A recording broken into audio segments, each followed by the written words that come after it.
మిథున రాశి వారికి మే 15వ తారీఖున మారబోతూ ఉన్నటువంటి గురువు 12వ స్థానం దగ్గర నుండి వ్యయస్థానంలోకి ఆయన వస్తారు. అంటే ఇప్పటి వరకు వ్యయ గురునిగా ఆయన యొక్క సంచారం ముందుకు సాగింది. ఇప్పుడు జన్మ గురువుగా ముందుకు సాగబోతూ ఉన్నారు. ఇక్కడ కొన్ని విషయాలను దృష్టిలో పెట్టుకోవాలి. దశమ కేంద్రమందు శనేశ్వరుని యొక్క సంచారము, నవమ స్థానమందు రాహు యొక్క సంచారము, జన్మ రాశి యందు గురుని యొక్క సంచారము, ఇలా ఉండకూడనటువంటి గ్రహాలు గోచార రీత్యా ఉండకూడనటువంటి స్థానాల్లో మరి మే 15వ తారీఖు దాటాక ఉండబోతున్నారు. ఇది చాలా ముఖ్యమైనటువంటి విషయం. ఎందుకంటే జన్మ గురుడు అనేటువంటి స్థితి చాలా ఇబ్బంది.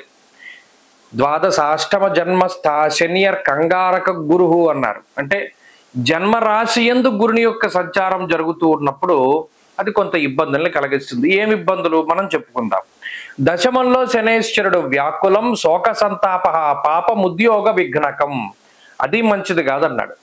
నవమ స్థానం ముందు గోవా అజిగజ నాశంచ, ఈ 9వ స్థానంలో కూడా రాహు మంచివారు కాదు. ఎందుకంటే రాహోర్ నవంచ అన్నారు. 9వ రాహు మంచిది కాదు. అందులో నకుంభే రాహు అన్నారు. కుంభరాశిలో రాహు అసలు మంచివారు కాదు. మరి ఎటు చూసినా కూడా మిథున రాశి వారికి గురుని యొక్క మార్పు కొంత ఇబ్బందుల్ని కలగజేస్తూ ఉన్నది. అయితే ఏ విషయాల పట్ల జాగ్రత్తగా ఉంటే ఈ నెగిటివ్ టైంని మనం దాటగలుగుతాం, ఇది చాలా ముఖ్యమైన విషయం. బాగా లేకపోతే ఎలా జాగ్రత్తగా ఉండాలి. రాజకోపో యశోహాని, ఉద్యోగస్య విరోధకం, బుద్ధిభ్రంశో భాగ్యహాని అన్నారు.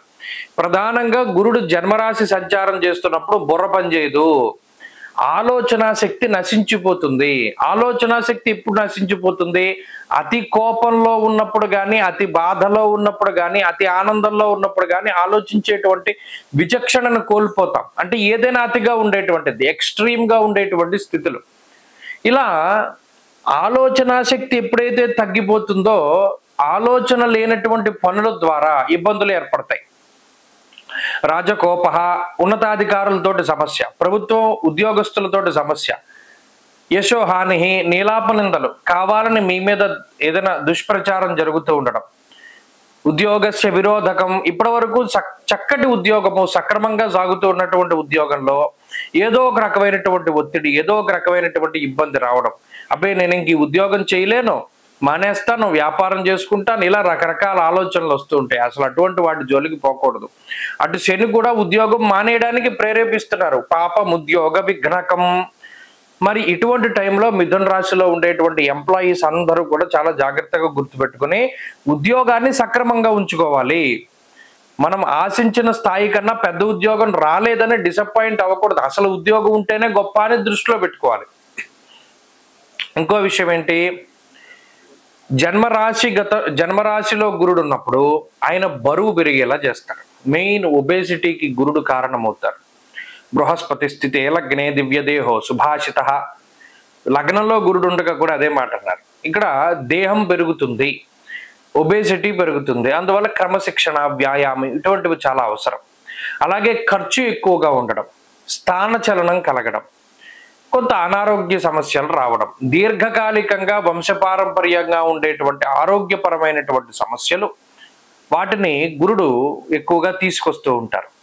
కాబట్టి మిథున రాశి వారికి పైన చెప్పినటువంటి విషయాల పట్ల వాళ్ళు జాగ్రత్తగా ఉండగలిగితే, అలాగే గురు బలాన్ని పెంపొందించుకోవడానికి ఏం చేయాలండి అంటే దత్తాత్రేయ స్వామి వారి యొక్క ఆరాధన, సిద్ధమంగళ స్తోత్ర పఠనం, దత్తస్తవ పఠనం, దత్తక్షేత్ర సందర్శనం, లేదా దక్షిణామూర్తి ఆరాధన, లేదంటే ఇవేం చేయలేం గురువారాలు మౌనవ్రతాన్ని పాటించడం, శనగలు, పసుపు రంగులో ఉండేటువంటి పళ్ళు వాటిని తినకుండా ఉండడం, అలాగే పసుపు వస్త్రాలకి దూరంగా ఉండడం, ఏవైతే మనం తీసుకోకూడదు, తినకూడదు, వేసుకోకూడదు అన్నామో వాటిని దానం చేస్తూ ఉండడం, ఇటువంటి వాటి ద్వారా. అలాగే ఇంకా చాలా గొప్ప విషయం ఏంటంటే చదువరులు ఉంటారు కొంతమంది, చదువుకునేటువంటి ఉత్సాహం కలిగి ఉన్నవారు, వారికి మీ దగ్గర ఉన్నటువంటి విద్యను దానం చేయడం, లేదు చదువుకోవడానికి తగినటువంటి అవకాశాలని కల్పించడం. పుస్తకం కొనుక్కోలేని వాడు ఉన్నాడు, పుస్తకం కొనిపెట్టడం, లేదు ఒక మహాపండితుడు ఉన్నాడు, ఆయనకి ఏదైనా ఒక పుస్తకం కావాలి, ఒక గ్రంథం కొనివ్వడం, లేదా మన దగ్గర ఏదైనా గ్రంథాలు ఉన్నాయి వాళ్ళకి ఇవ్వడం చదువుకోమని. ఇలా ఈ గ్రంథాలని దానం చేయడం, ఇవన్నీ కూడా గురుబలాన్ని పెంచేటువంటి చర్యలే. ఇటువంటివి చేస్తూ ఉంటే ఈ సంవత్సరం గురుబలం పెరిగి ఆనందంగా ఉండగలుగుతారు.